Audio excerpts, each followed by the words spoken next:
வணக்கங்க. ஒளியின் மூலம் கர்ம வினைகளை பெறுதல் அது எப்படின்றத பார்க்கலாம். நிறம் பல வண்ணம் எவ்வண்ணம் அவ்வண்ணம் ஈசன் சொல்லிட்டு திருமூலர் ஒரு பாடலாக பாடுறாரு இறைவனை பற்றி. ஒளின்றது இறைவனைப் போல ஒன்று தான். அதில் உள்ள பல நிறங்கள்ன்றது அதோட ரூபங்கள்னு சொல்லிட்டு சொல்லலாம். நிறங்கள் பல இருந்தால் கூட குறிப்பாக முதன்மையாக 5 நிறங்கள் சொல்லப்படுது. வெள்ளைன்ற சுக்கிரன் சந்திரன், சிவப்புன்ற செவ்வாய் சூரியன், மஞ்சள்ன்ற குரு, பச்சைன்ற புதன், நீலம்ன்ற சனி என இந்த 5 நிறங்கள் முக்கிய பங்கு ஆற்றுது. ஒளியில் உள்ள இந்த 5 நிறங்களை பற்றி வள்ளலார் என்ன சொல்கிறார் பார்த்தீங்கன்னா, ஐநிறம் கொண்டான்னு சொல்கிறார். மாணிக்க வாசகரும் ஈசன் என்னன்னு சொல்கிறார் பார்த்தீங்கன்னா, ஐநிறம் கொண்டான்னு சொல்கிறார். ஒளியில் இருந்த 5 நிறங்கள் ஐம்பூதங்களான நீர் நிலம் காற்று நெருப்பு ஆகாயத்தின் வழியாக ஊடுருவும் போது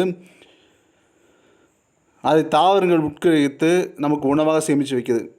அப்போ இந்த உணவின் மூலமும் கூட நம்ம கர்மாவை அனுபவிக்கிறோம்னு சொல்லலாம். ஒருவேளை உணவுன்றது கடவுள் படி அளப்பதுன்னா எந்த உணவு உண்கிறோம்ன்றதும் கடவுள் படி அளப்பதே என்று சொல்லி முடிக்க நன்றி.